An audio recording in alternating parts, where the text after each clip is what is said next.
Bismillahirrahmanirrahim. Assalamualaikum warahmatullahi wabarakatuh. Alhamdulillahirabbil alamin wassalatu wassalamu ala asyrafil anbiya'i wal mursalin wa ala alihi wa sahbihi ajmain. Allahumma la ilma lana illa ma 'allamtana innaka antal alimul hakim wa tub 'alaina innaka antat tawwabur rahim. Wa qala Allah ta'ala fil Qur'anil Karim a'udzubillahi minasyaitonir rajim innal muttaqina mafaza. Shadaqallahul azim. Alhamdulillah, segala puji bagi Allah. Kita baru saja menyelesaikan sholat zuhur berjamaah. Semoga amal ibadah yang kita lakukan, sholat zuhur yang baru selesai, semua ibadah yang kita lakukan di bulan suci Ramadan diberikan pahala yang terbaik oleh Allah Subhanahu wa taala.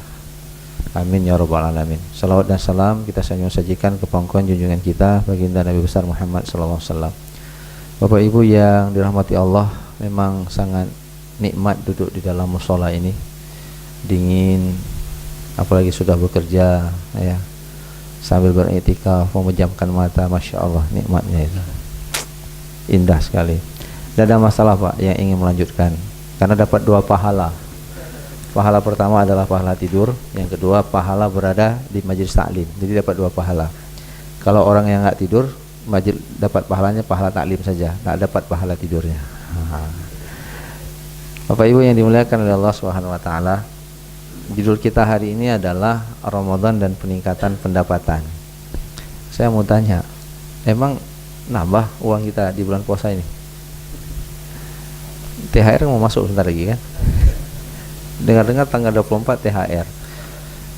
Ya kan? Ada lagi nggak penambahan? Dapat ya?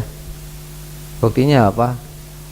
Pengeluaran kita di bulan suci Ramadan itu lebih besar atau lebih kecil dibandingkan sebelum Ramadan? Lebih besar, berarti kita kaya di bulan Ramadan karena pengeluaran kita lebih besar. Jadi terbukti. Karena sudah terbukti, selesailah ceramah kita. Pertanyaan berikutnya, kenapa rezeki kita bertambah di bulan Ramadan? Nah, Bapak Ibu yang dimuliakan oleh Allah, jadi Ramadan ini sebenarnya hanya stimulus. Stimulus pertama, Ramadan datang supaya kita bisa mengelola nafsu. Ketika kita mampu mengelola nafsu, berarti kita bisa melakukan budgeter terhadap keuangan kita.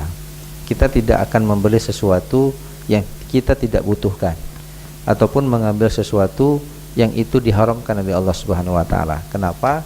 Karena dalam bulan puasa, sesuatu yang sudah kita miliki pun ketika Allah katakan tidak boleh makan, kita tidak makan. Lalu yang kedua, di bulan suci Ramadan ini kita menahan diri. Walaupun memang nyatanya tidak seperti itu. Memang kita tidak minum kopi setelah subuh, tidak ada ngopi pagi, karena kita sedang puasa. Nggak ada makan siang. Sepatutnya terjadi penghematan yang besar, tapi ternyata terjadi pembalasan dendam ketika buka puasa, nyambung sampai setelah tarawih. Dan kita berada di warung kopi ternyata lebih lama dibandingkan ketika tidak dalam bulan puasa. Berada di warung kopi mulai pasca tarawih jam 10, itu cut off-nya jam 12, jam 1 ya. Nah Bapak Ibu yang dimuliakan oleh Allah Subhanahu wa taala, ada korelasi yang kuat bahwa ketaatan kita kepada Allah itu berpengaruh terhadap pendapatan kita. Saya akan buktikan dari beberapa. Yang pertama, bulan Ramadan ini adalah bulan pertobatan. Kita bertobat dengan cara istighfar. Kalau dosa dengan Allah Subhanahu wa taala, kita beristighfar.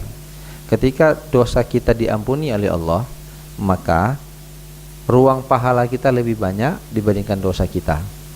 Ketika ruang pahala kita lebih banyak dibandingkan dosa kita, kita digelar menjadi orang-orang yang bertakwa. Ketika kita menjadi orang yang bertakwa, berlaku ayat yang saya katakan, yang saya bacakan tadi dalam surah An-Naba, innal muttaqina mafaza. Sesungguhnya orang bertakwa itu dia akan sukses. Suksesnya orang bertakwa itu dijelaskan di dalam surah At-Tolak. Wa may yattaqillaha yaj'al lahu makhraja wa yarzuqhu min haitsu la yahtasib. Barang siapa yang bertakwa kepada Allah, Allah akan berikan berbagai masalah dia ada jalan keluar, lalu diberikan rezeki dari jalan yang tidak disangka-sangka. Maka puasa itu menginginkan kita menjadi orang bertakwa. Ketika kita menjadi orang bertakwa, ada masalah kita selesai. Apa masalahnya? Nggak ada uang. Maka ketuk pintu langit, kita berdoa, Allah akan berikan uang kepada kita. Dengan cara apa? Allah punya cara. Bukti lain apa? Surah Al-A'raf ayat 96. Allah katakan, walau anna ahlal qura amanu wattaqau, apabila penduduk negeri ini beriman dan bertakwa kepada Allah Subhanahu wa taala, la fatahna alaihim barakatim minas sama, kami akan bukakan rezeki dari pintu langit. Jadi dari langit itu diturunkan, dari bumi itu dikeluarkan. Jadi kita berpindah dari keimanan kepada Allah, pindah ke kuadran menjadi orang takwa, itu berbanding lurus dengan peningkatan pendapatan kita, kebahagiaan kita di dunia dan di akhirat. Ini landasan pertama sebagai bukti bahwa Allah Subhanahu wa taala memberikan rezeki kepada orang-orang yang bertakwa. Yang kedua, Bapak Ibu yang dimuliakan oleh Allah, terkait dengan masalah istighfar tadi. Dalam surah Nuh, Allah katakan, wa qul tastaghfiru rabbakum innahu kana ghaffara yursilis sama alaikum midrara wa yumdidukum bi amwali wa banin wa yaj'al lakum jannati wa yaj'al lakum anhara. Jadi dampak dari istighfar, Bapak Ibu yang berbahagia, itu bekerja di dunia maupun di akhirat. Kenapa lama kali di musala istighfar? Ini kadang-kadang kawan kita habis assalamualaikum langsung terbang dia. Kenapa? Mungkin ada uang di luar ratusan juta yang harus dia selamatkan. Tidak mau dia istighfar sebentar. Takut istighfar ini akan mengurangi potensi keuntungan dia. Salah nih Pak. Saya katakan ini salah. Karena Allah katakan orang yang beristighfar dia dapat manfaat. Apa dia? Yursilis sama alaikum midrara. Allah akan memberikan dia hujan yang menghidupkan, bukan hujan yang mematikan. Bahasa hujan itu bahasa rezeki. Jadi diturunkan oleh Allah Subhanahu wa taala secara pelan tapi pasti kepada orang yang banyak istighfar. Yang kedua, wa yumdidukum bi amwali wa banin. Ini jelas katanya, pilihan katanya nggak ada lain, nggak bisa ditafsirkannya. Wa yumdidukum bi amwal, aku tambah harta dia. Istighfar menambah harta. Tambah harta. Yang kedua, tambah keturunan. Jadi kalau ada Bapak Ibu udah nikah 10 tahun belum punya keturunan, perbanyak istighfar. Allah katakan orang yang banyak istighfar, Allah tambahkan rezeki dan Allah tambahkan keturunan. Sampai di situ cukup? Belum. Ditambah lagi sama Allah. Allah katakan, wa yaj'al lakum jannati wa yaj'al lakum anhara. Ku berikan aset dia. Apa asetnya? Kebun. Nah, kalau kebun tidak ada air, untuk apa itu kebun? Tapi Allah katakan, ku berikan kebun, ku alirkan sungai di dalam kebun itu. Dengan sungai ada di dalam kebun itu, maka kebun itu menjadi subur. Bahasa sederhananya, Allah tambahkan aset, aset kita diputar sama Allah. Masya Allah, rezeki kita bertambah. Jadi Bapak Ibu yang dimuliakan oleh Allah, istighfar ini Masya Allah sangat-sangat dahsyat. Dalam kitab Al-Mudzakirat yang ditulis oleh Imam Ahmad bin Hanbal, mungkin pernah dengar cerita ini. Itu Imam Ahmad bin Hanbal menceritakan satu hari dia pernah ingin pergi ke satu tempat yang dia tidak tahu kenapa dia harus pergi ke situ. Dari Kufah berangkat ke Basrah. Sampai ke Basrah sudah waktu malam. Dan pada waktu itu beliau ingin beristirahat di masjid. Ternyata marbot masjid tidak izinkan, ditutup itu masjid. Marbot masjid tidak kenal ini Imam Ahmad bin Hanbal. Dia hanya kenal nama, tapi orangnya nggak kenal. Kenapa? Karena Imam Ahmad bin Hanbal tidak pernah pasang baliho. Nggak ada baliho, nggak ada viral beliau, nggak ada meme-memenya juga nggak ada, nggak dikenal. Keluar beliau dari masjid nyari tempat, ada seorang yang sedang berjualan roti, singgah beliau di situ. Roti ini pun silakan duduk. Apa yang bisa saya bantu? Saya mau istirahat di sini. Oh silahkan, saya sedang bekerja. Nah sedang dia bekerja, Imam Ahmad bin Hanbal perhatiin nih anak muda ini. Dia rupanya komat kamit mulutnya. Ditanya oleh Imam Ahmad bin Hanbal kemudian, kamu ngebaca apa? Kok mulut kamu terus? Anak muda ini bilang, aku baca istighfar. Lalu Imam Ahmad bin Hanbal tanya, apa yang kamu dapatkan dari istighfar kamu itu? Maka beliau mengatakan, tidak ada yang ku minta sama Allah kecuali dikabulkan. Benar. Ada enggak yang belum dikabulkan? Ada, cuma satu aja. Apa itu? Aku dari dulu berdoa kepada Allah dengan istighfarku supaya aku diizinkan bertemu dengan Imam Ahmad bin Hanbal di Kufah. Jauh perjalanan ke sana, aku nggak punya uang. Aku sangat rindu untuk bertemu dengan beliau, ingin ambil berkah dari seorang ulama. Nangis Imam Ahmad bin Hanbal. Apa dia? Akulah Imam Ahmad bin Hanbal. Istighfarmu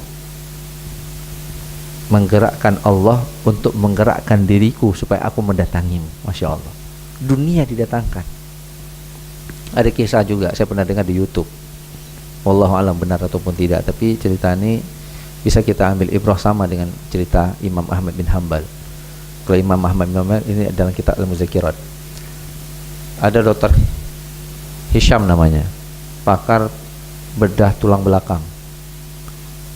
Dia berangkat dari Syam, Syria, menuju ke satu kota, ada seminar internasional dan dia sebagai pembicara tunggal satu-satunya.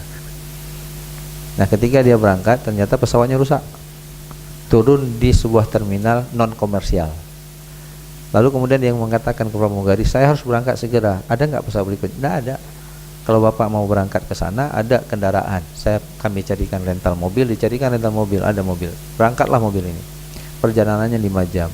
Di tengah perjalanan mogok ini mobil. Nah, ketika mogok itu dia turun, hanya ada satu rumah di sekitar tempat dia mogok tersebut. Dia ketuk itu rumah, tujuannya untuk mendapatkan telepon supaya dia kemudian bisa menelpon panitia bahwa dia tidak bisa hadir karena dia sudah berusaha tapi Allah berkehendak lain. Lalu ketika diketuk pintu, tok tok tok, assalamualaikum, waalaikumsalam, dibuka oleh seorang nenek. Lalu dia katakan, nek ada telepon? Tidak ada.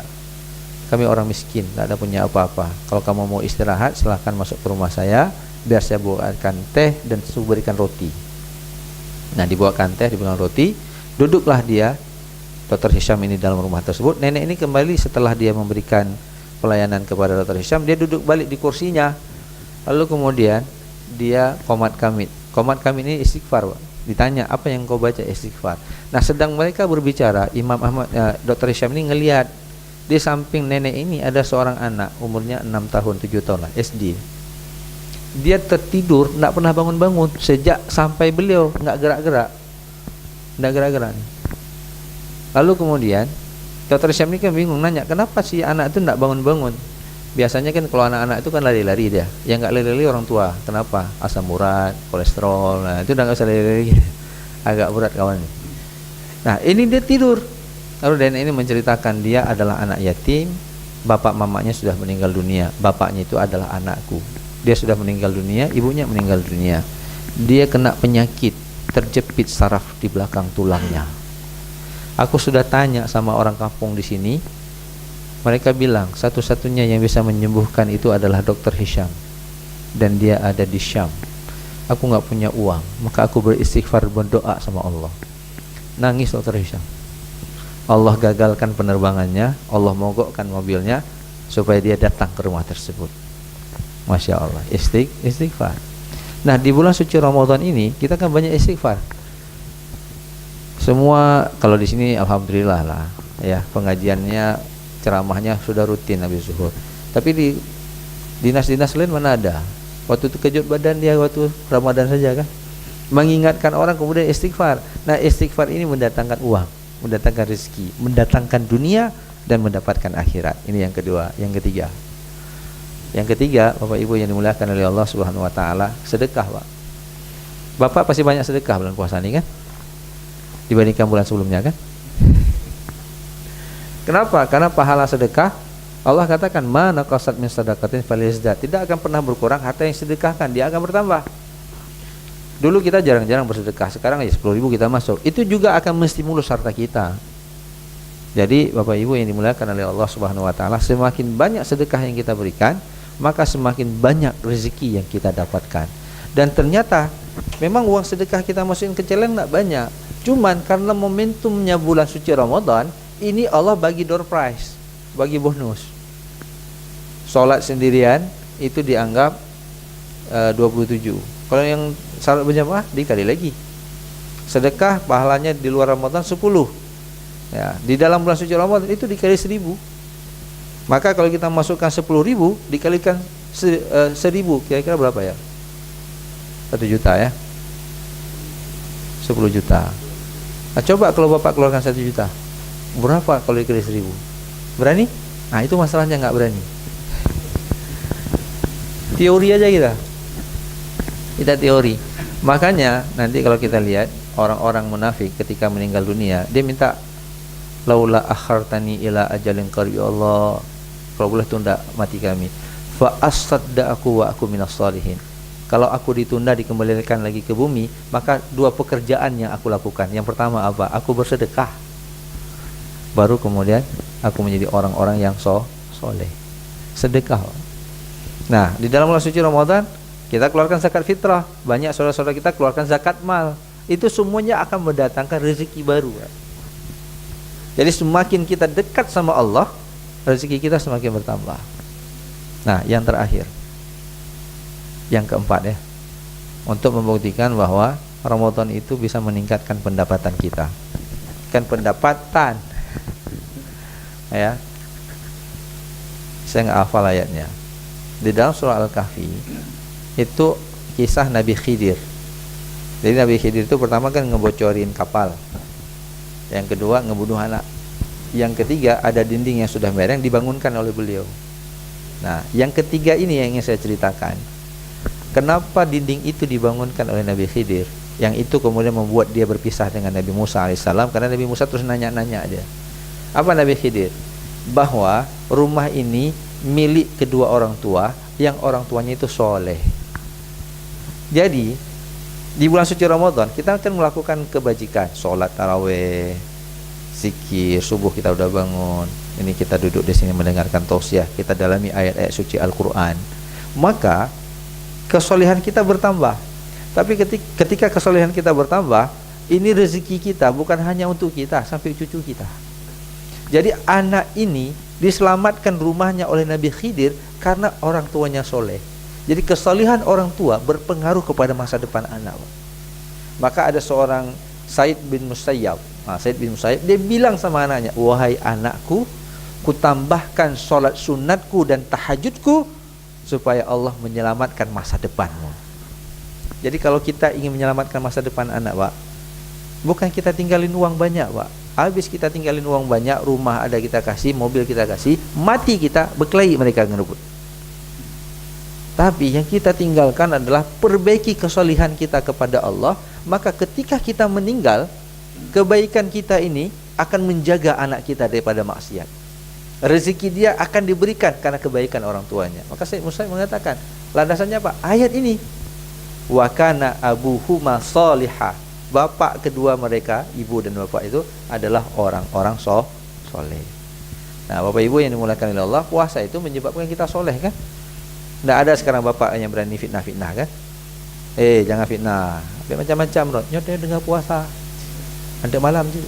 Ada di puasa. Ibu mau marah sama anak, anaknya bilang, mak nggak boleh marah-marah mak, lagi puasa, mak harus sabar. Kapreh dia buka puasa apa? Di top up nanti. Jadi ada kemampuan kita untuk menahan diri. Nah, Bapak Ibu yang dimuliakan oleh Allah Subhanahu wa taala, jadi intinya begini. Ketika kita berpindah dari keadaan iman, kita pindah ke keadaan takwa. Untuk pindah ke takwa itu banyak prosesnya, Pak. Amal soleh, banyak istighfar, bersabar, tidak marah, itu pencirian orang bertakwa. Maka ketika kita sudah mencapai puncak menjadi orang bertakwa, maka dunia akhirat kita dapatkan. Nggak ada harta, Allah tambahkan min haitsu la yahtasib. Ada penyakit, kita laporkan sama Allah, Allah datang membantu kita.